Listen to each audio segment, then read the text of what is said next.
In today's video, we have an update on the NHL trade rumors surrounding Jack Eichel. Something has changed which could accelerate a deal. We also want to discuss a little bit further on the Columbus Blue Jackets goaltending situation. We have several signings as well as a lot of players on waivers and an update on if anybody has opted out of the NHL season. We'll discuss all that coming up next. So welcome back to another video here at Top Shelf Hockey. As I mentioned, we have a variety of NHL news and rumors to talk about here tonight. Let's kick things off with a few signings. We have word today that the Chicago Blackhawks have signed one of their top prospects, and it's 2021 drafted player Colton Dach. Of course, he's a younger player of Kirby Dach. Of course, he's a younger brother of Kirby Dach, also plays center, similar size, similar type of guy, gets his 3-year ELC. He will play this year in the Western Hockey League with Saskatoon. Certainly looking to have a big year and obviously get himself in a better position to make the Blackhawks down the road. Obviously, Dach is a pretty good player in his own right, and it'd be interesting to see someday if we can get both Dach brothers on the NHL roster. We also saw the LA Kings announce they've signed one of their prospects to his entry-level contract, and that's Martin Chromiak. Now, we also got word today that the Columbus Blue Jackets made an announcement regarding Zach Rinaldo. Now, of course, as we know, Columbus had made an announcement earlier as training camps were getting kicked off that Rinaldo was not welcome at the NHL training camp because he was not vaccinated. They made it clear that it was important to them that all players be fully vaccinated, and at that point, they were only considering him maybe for the American Hockey League. Well, they've decided today that he's not to report to the AHL. They will honor the contract, but essentially he's being sent home. They said that basically their decision is around player safety. They don't want to have any outbreaks, obviously, and they don't want to have any unvaccinated players on either NHL or American Hockey League team. So they're going to honor the contract. He'll still get paid. And he is welcome to find other opportunities as well. So if he gets a chance to sign elsewhere where he can play, they will release him from his contract. Otherwise, he can sit at home and collect his paycheck.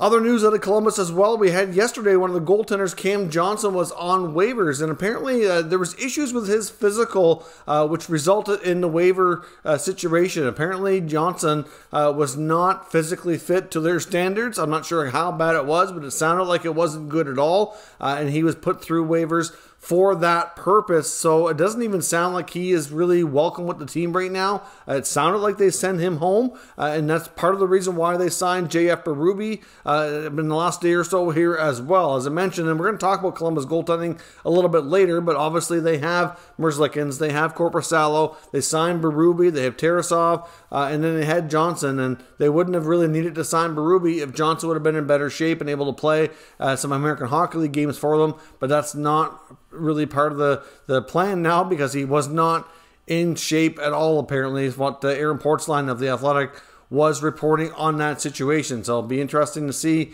what happens. I'm not sure if he'll just be at home or the contract will be terminated or what have you. We've seen situations like this in the past, and players were able to be terminated from their contracts for not holding up their end of the bargain and being physically fit. We also got word, as I mentioned, that we had a lot of players going through waivers today. Of course, yesterday was the first day that players were eligible to go on waivers for the purpose of being assigned to another league, such as the minors, where most of these players will go. Today, we had word that the Maple Leafs placed Teemu Kivihalme on waivers. The Sharks placed Nick Merkley, Joel Kelman, and Jacob Menga as well. The Hurricanes have goaltender Alex Lyon on waivers. Minnesota has Mason Shaw, Joe Hicketts, and Kevin Kurzman all on waivers. Florida Panthers put Noah Juleson, Samuel Montembeault, and Zach Delpe all on the waiver wire as well. Some interesting names there, like Juleson and Montembeault especially.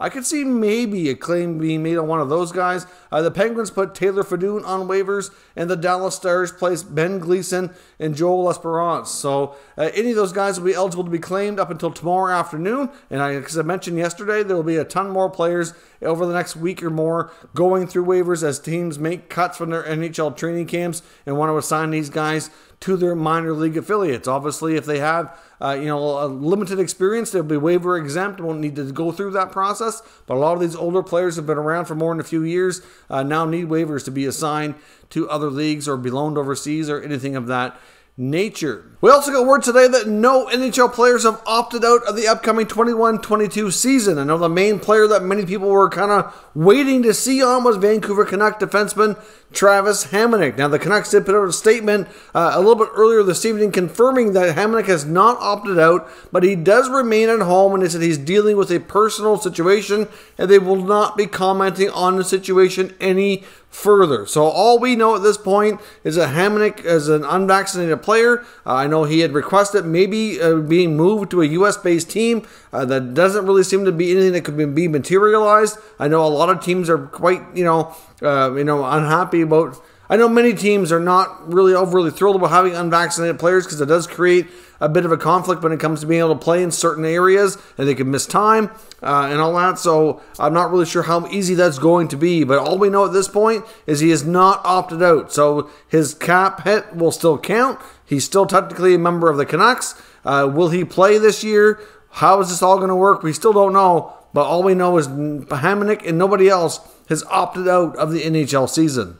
We also got word in the last day or so as well, an interesting topic I just want to bring up to see what everybody thought, but the Arizona Coyotes have announced that they've relaxed their dress policy for when players go to the rink. So, of course, when you watch hockey games, they always usually show the players arriving, getting off the team bus. They're all in their nice suits, all dressed up. Well, the Coyotes is relaxing that rule. If they want to wear a suit, they're certainly welcome to, but basically, they can dress however they want. They can express themselves more, show whatever sense of style they want. And there's been a major debate that's kind of sparked on social media ever since that, outlining whether or not it's really should be mandatory, should it be necessary. I've even seen people talking about what it means at minor league levels, even at the low levels, like for kids. I've seen some NHL players, former players, speaking out about how they felt it was a little bit much, and like 10, 12-year-old kids shouldn't be forced to wear suits to go to their games. I would just be curious to see what everybody thinks on this topic. Should NHL players be mandated to show up in like a suit and tie,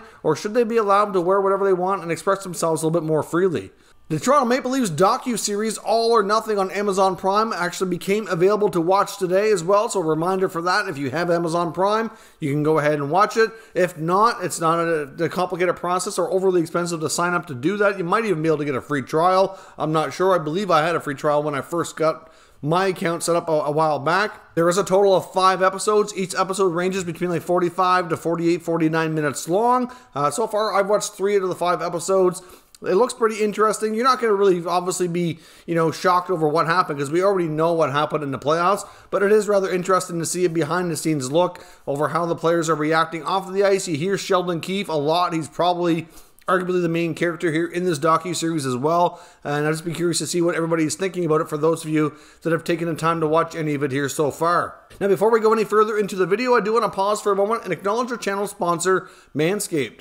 Top Shelf Hockey is proud to be sponsored by Manscaped. And guess what? Hockey fans are buzzing because hockey is back. Want to know what else is buzzing? The Lawnmower 4.0 from our friends at Manscaped, who are the global leaders in male grooming, trusted by over 2 million men worldwide. I highly recommend the Performance Package 4.0, which includes their new state-of-the-art Lawnmower 4.0, as well as some other great features. The lawnmower itself has a 7,000 RPM motor, a new multifunction switch that can engage as a travel lock, gives you the ability to turn on an LED spotlight as well for a more precise shave. Also, as I've mentioned on numerous occasions before, Manscaped is about much more than just a trimmer. They have everything, all aspects covered in male grooming, including some great formulations like their brand new ultra premium body wash to keep you smelling great all day long. It's certainly a big hit here. I absolutely love it. They also have other exfoliators and gels to keep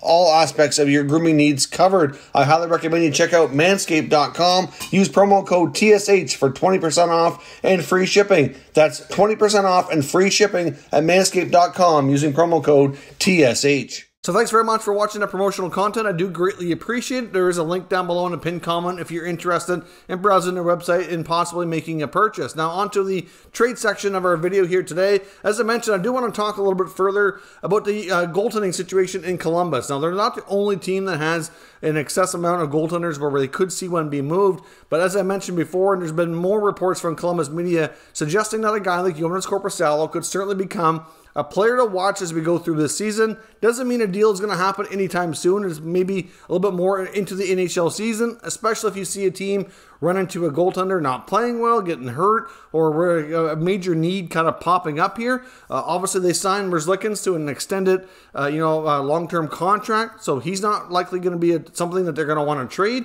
Like I said, they also have Tarasov in the minors, who has gotten some good reviews, and many feel he could be ready to be an NHL backup goaltender to Merzlikins. And then Korpisalo, essentially in the final year of his contract, could kind of be the odd man out and might not really have a long-term spot there with the Blue Jackets. I know previously it was reported that the Oilers were a team that were heavily interested in one or both of the Columbus goaltenders, because earlier in the offseason it wasn't quite clear which one would be traded, but there's been talk for a long time that they were going to consider using a goaltender as a trade piece to acquire another piece that they need for their team, likely a top forward if they are able to. I'm not sure that Jonas Korpisalo will net them a top 6 forward. It kind of depends on our total package. There could be other pieces involved here as well. Obviously, the Edmonton Oilers find themselves in a predicament where they might have to move a winger as well. If you look at their longer-term outlook on the salary cap, it might be challenging to keep some pieces involved with the amount of money they tied up between McDavid and Draisaitl, and of course adding Zach Hyman, getting Nugent Hopkins locked up long-term. Guys like Yamamoto or Jesse Puljujarvi might be challenging to sign beyond the next year or so they may end up making a move in that way if it's going to mean they can get an upgrade in goal, or they might have to try to convince a team like Columbus to take Koskinen on. He's in the final year of his contract too. They'd probably have to add some kind of a sweetener. Not suggesting that these two teams are talking about this deal, but it was rumored before that they were talking about a goaltender trade, and it makes that much more sense here now. They're not the only team out there, though. There are other teams besides the Oilers that certainly make sense for a potential trade with a Columbus goaltender, and I just think it's a goaltender that we're going to keep an eye on here, and could be one of the more hot topic players to talk about moving forward when it comes to potentially being traded somewhere early to mid-season. As well as I mentioned, I want to talk about Jack Eichel a little bit. There is another update. According to some information from Elliotte Friedman, he's saying that the NHL and the PA have been involved with the Sabres and Eichel's camp, trying to help figure out a way, if they can figure out a way to make this trade happen and get Eichel moved on, to help him get his surgery. Obviously, they have to follow the rules in the CBA. There's only so much they can do, but they're just trying to kind of massage the situation a little bit and see what they can help figure out. And then Friedman did say that teams that are interested in Eichel and have had trade discussions with the Sabres are now allowed to see Eichel's medical records. So obviously getting access to the medicals is a huge access point here to really determine where they feel he's at, get an idea what the surgeons are saying. They can look at what the Buffalo doctors are saying, the other doctors that he sought out for this unique surgery for the disc replacement that's not common in hockey players. They can analyze all that and determine what they're comfortable with when making offers with Buffalo. Like before, it was being reported that no teams really saw the medical records for Jack Eichel, that the Sabres were only going to get to that point if they had a really interesting trade offer that they were interested in moving forward with. Well, teams were not really willing to get into that deep or that far because they didn't know the full situation. They all can only go by